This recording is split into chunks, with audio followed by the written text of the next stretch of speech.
He came home early that Tuesday evening, smiling like a man who'd just won the lottery. In his left hand, a bag of Chinese takeout from the place his wife loved. In his right, a tiny pair of sneakers, size newborn, with little dinosaurs on them. His wife was 8 months pregnant, glowing, radiant, the woman he'd waited his whole life to find. They'd been married 3 years, together for 5, and in 3 weeks, they were going to be parents. But what he found when he walked through their bedroom door that night would end everything. 30 minutes later, the man who dreamed of coaching Little League and teaching his son to ride a bike was dead on his own bedroom floor. What happened inside that house still divides an entire town to this day. Was it a crime of passion, a tragic accident, or something far more calculated? And why did her story change every single time she told it? Before we dive deeper, let us know in the comments where you're watching from. We'd love to hear from you. And if you're new here, click on the subscribe button so you never miss any of our upcoming videos. This story takes place in a quiet suburban town in Georgia, the kind of place where neighbors know each other's names and people still leave their doors unlocked. It's mid-2010s, before the world got quite so complicated, and at the center of this tragedy are 3 people whose lives were about to collide in the worst possible way. Michael Turner was 33 years old, a contractor who worked with his hands and his heart. Everyone who knew him described him the same way: loyal, dependable, the kind of guy who'd help you move furniture on a Sunday without asking for anything in return. He volunteered at his church, coached youth basketball, and talked about his future kid like the baby was already here. His wife, Lydia, was 29, an art teacher at the local elementary school. She had one of those smiles that made you feel like you were the only person in the room. Parents loved her, kids adored her. And Michael? He worshipped the ground she walked on. To everyone on the outside, they were the couple you envied, the kind of love story you root for. But behind closed doors, something had shifted. Lydia had reconnected with an old college friend named Evan Reed. He'd moved back to town 6 months earlier, recently divorced, looking for a fresh start. At first, it was innocent. Coffee here, a text there, old friends catching up. But somewhere along the way, the line got crossed, and once it did, there was no going back. It's always the picture-perfect stories that hide the darkest cracks. Because Lydia wasn't just hiding text messages, she was hiding a secret that would destroy 3 lives, shatter a family that hadn't even begun, and leave a community asking the same question over and over: how did we not see this coming? Michael started noticing the changes in February. Small things at first. Lydia would be on her phone and quickly flip it over when he walked into the room. She seemed distracted during dinner, her mind somewhere else. When he asked if everything was okay, she blamed it on pregnancy hormones, on being tired, on the stress of preparing for the baby. And he believed her. Why wouldn't he? This was his wife, the woman carrying his child. But the distance kept growing. She started going to bed earlier, saying she needed rest. She'd take long drives alone, claiming she needed to clear her head. One night, Michael found a phone bill on the counter. It wasn't their usual account. It was a separate line, one he didn't know existed. When he asked her about it, she said it was for work, something about needing a backup phone for parent communication. It sounded reasonable enough, but it didn't feel right. A neighbor, Mrs. Callahan, mentioned seeing a dark blue sedan parked 2 streets over late at night, multiple times over the past month. She didn't think much of it until later. But the car belonged to Evan. Michael didn't know that yet. What he did know was that the woman he loved felt like a stranger. He confided in his best friend, saying Lydia seemed different, distant, like she was carrying a weight she wouldn't share. His friend told him to talk to her, really talk to her. So Michael decided he would. He'd come home early one night, surprise her with dinner, and they'd sit down and work through whatever was going on. Because that's what you do when you love someone. You fight for them. But the truth wasn't in her words. It was in her eyes, and the baby she was carrying might not have been his. Then came the night Michael came home early, the night that changed everything. It was a Thursday, April 14th. Michael's crew finished a job ahead of schedule, and his boss told everyone to head home early. Michael was thrilled. He hadn't had an evening off in weeks, and he wanted to do something special for Lydia. On the way home, he stopped at her favorite bakery and picked up lemon tarts, the ones she'd been craving throughout the pregnancy. He sent her a text. "Coming home early. Got a surprise for you." The message showed delivered, but she didn't respond. He didn't think much of it. Maybe she was napping. When he pulled into the driveway at 6:43 in the evening, he noticed a car parked across the street. Dark blue sedan. He didn't recognize it, but again, he didn't think much of it. People had guests. It was a neighborhood. He walked up to the front door, unlocked it, and stepped inside. The house was quiet. Too quiet. No television, no music, just silence. He called out, "Lydia, you home?" Nothing. He set the bakery box on the kitchen counter and walked toward the bedroom. The door was halfway open, and that's when he heard it. A man's voice, low, familiar. Then Lydia's laugh, soft, intimate, the kind of laugh she used to give him. At 6:47 in the evening, Michael Turner opened his bedroom door, and the world he built collapsed in front of him. Lydia was sitting on the edge of the bed, wearing one of Michael's old t-shirts. Evan was beside her, too close, hand on her knee. For a moment, no one moved. Then everything erupted. Lydia screamed. Evan scrambled to his feet. Michael didn't say a word. He just stood there, staring, trying to process what he was seeing. Evan tried to explain, stammering something about just talking, about being there as a friend. But Michael's face said it all. Betrayal. Heartbreak. Rage. Lydia started crying, reaching for Michael, saying it wasn't what it looked like, but it was exactly what it looked like. The neighbors, the Hendersons, heard shouting, loud, desperate male voices overlapping, then a thud, heavy, final, then nothing, just silence. When police arrived 14 minutes later, they found Michael Turner unresponsive on the bedroom floor, a head wound, blood pooling beneath him. Lydia was sitting on the floor beside him, sobbing, her hands covered in red. Evan was gone. He'd fled the scene. But when investigators started piecing together what happened, nothing made sense. At least not at first. The 911 call came in at 7:11 in the evening. Lydia's voice shaking, barely coherent. "He fell. Oh God, he fell. Please, you have to hurry. He's not breathing." The dispatcher tried to keep her calm, asked her what happened. Lydia said there'd been a fight, that Michael confronted her, that things got heated. She said he lunged at Evan, that Evan pushed him away, that Michael slipped and hit his head on the corner of the dresser. She said it was an accident. Paramedics arrived within 8 minutes. Michael was still alive, but barely. Severe head trauma. They rushed him to the hospital, but he was pronounced dead an hour later. Detectives immediately began questioning Lydia.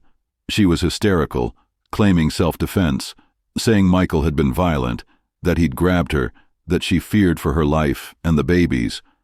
But there were problems with her story. Michael's co-workers said he'd never been violent, not once. His family said he'd never even raised his voice, and the physical evidence didn't match her account. Michael's fingerprints were on the dresser, yes, but Lydia's fingerprints were on a ceramic lamp base, found near Michael's body, with blood and hair on it. Evan's fingerprints were nowhere, wiped clean. He'd left the scene immediately, didn't call for help, didn't stay to explain. That raised red flags. Detectives dug deeper. They pulled phone records, text logs, everything. What they found painted a very different picture. Lydia and Evan had been in contact for months. Daily texts, late-night calls, photos, and one text sent 3 days before Michael's death stopped investigators cold. "It has to end tonight. I can't live like this anymore." Who sent it? Lydia. To Evan. Was she talking about the affair, or was she talking about Michael? The timeline didn't add up either. The 911 call came in at 7:11, but neighbors heard the thud at 6:52. That's a 19-minute gap. What happened in those 19 minutes? Why didn't Lydia call for help immediately? Michael's mother gave a statement through tears. My son would have forgiven her. He always forgave everyone. That's who he was. Lydia's best friend defended her. She was scared. She told me Michael had been controlling, that he wouldn't let her leave. But there was no history of domestic violence, no police reports, no hospital visits, nothing. Was she protecting Evan, or was she protecting herself? But when investigators uncovered what Lydia had searched online 3 days before Michael's death, the entire story flipped. Detectives executed a search warrant for Lydia's laptop and the second phone Michael had found. What they discovered was chilling. In the week leading up to Michael's death, Lydia had made several internet searches. How to stage an accidental fall. Can head trauma look like an accident? How long does it take to die from a head injury? Life insurance payout for accidental death. Each search was deliberate, calculated. Investigators also found drafts of unsent emails to Evan, talking about a future together, about starting over, about how Michael was the only thing standing in the way. In one message she wrote, I wish there was a way to make this all go away without hurting him, but I don't think there is. Evan, under interrogation, broke down. He admitted the affair. He admitted being at the house that night. But he swore he didn't touch Michael. He said when Michael walked in, there was shouting, that Michael grabbed Lydia's arm, that he stepped between them. He said Lydia picked up the lamp and swung it. Once. Hard. Michael staggered back, hit the dresser, and collapsed. Evan said he panicked and ran. He didn't call the police. He didn't help. He just left. According to Evan, Lydia stood over Michael for several minutes, checking his pulse, watching him breathe. Then she wiped down surfaces, repositioned his body slightly, and called 911. If Evan's testimony was accurate, this wasn't a crime of passion. It was something much colder. The town exploded. Half the community believed Lydia was a victim of an abusive marriage, that she'd been trapped, that Michael's death was a tragic but understandable act of self-preservation. The other half saw a manipulative woman who wanted her lover and her husband's life insurance money. Social media became a battlefield. Think pieces were written. Local news covered it for weeks. Lydia's supporters started a fund for her legal defense. Michael's family started a foundation in his name. And through it all, one question lingered. If Michael had been as violent as Lydia claimed, why were there no defensive wounds on her? Why was his skin found under his own fingernails, as if he'd been trying to crawl away? Why did the forensic pathologist note that the angle of the head wound suggested Michael had been on the ground when the lamp struck him? It wasn't just betrayal, it was premeditated heartbreak. But one final piece of evidence, a voicemail Michael left on Lydia's phone, changed how everyone saw the case. Detectives recovered Michael's phone. In his sent messages was a voicemail he'd left for Lydia at 6:12 in the evening, 35 minutes before the 911 call. The prosecutor played it in court. The courtroom went silent. Michael's voice, calm, sad, but not angry. Lydia, it's me. I know. I saw the car outside. I know who it is. I'm coming home so we can talk. I don't want to fight. I just want to understand. Please, don't do anything we'll regret. I love you. We can figure this out. His voice cracked at the end. You could hear him take a breath, steadying himself. Then the message ended. That voicemail was time-stamped 6:12. Michael walked through the door at 6:43. By 6:52, he was on the ground, dying.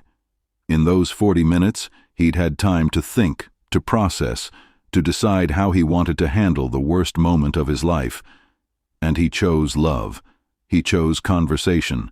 He chose giving her a chance. But she didn't give him the same. Even at his final moment, he didn't want revenge. He wanted peace. The jury deliberated for 2 days. Lydia was found guilty of second-degree murder. Evan Reed was charged as an accessory and later testified against her in exchange for a reduced sentence. He served 3 years. Lydia was sentenced to 22 years in prison. 1 month after her conviction, she gave birth to a baby girl. DNA tests later confirmed Michael was the father.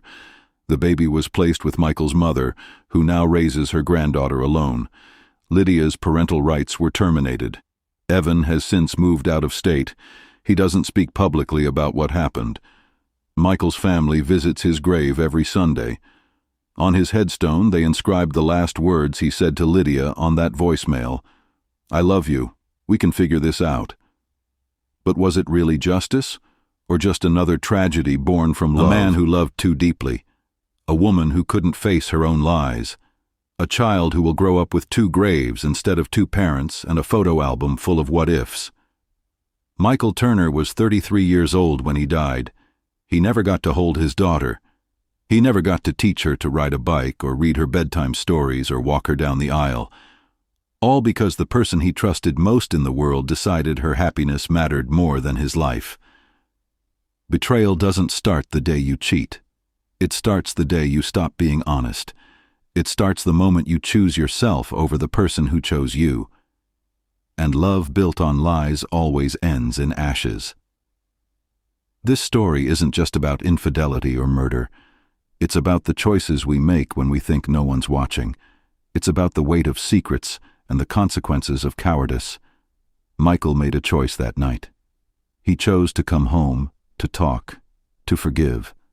Lydia made a choice too, and her daughter will spend the rest of her life living with the consequences of that choice. So let me ask you, if you were in Michael's position, if you came home and found the person you loved with someone else, what would you do? Would you walk away? Would you fight? Would you try to forgive? And if you were Lydia, trapped between two lives, two loves, two futures, what choice would you have made? Would you have had the courage to tell the truth, even if it hurt? Or would you have done what she did? Let us know in the comments. We want to hear your thoughts. And if this story made you feel something, whether it's anger, sadness, or something else entirely, share it with someone who needs to hear it. Because stories like this remind us that love is powerful, but honesty is sacred, and without honesty, love becomes a weapon. Thank you for watching. If you made it this far, hit that like button, subscribe if you haven't already, and we'll see you in the next one.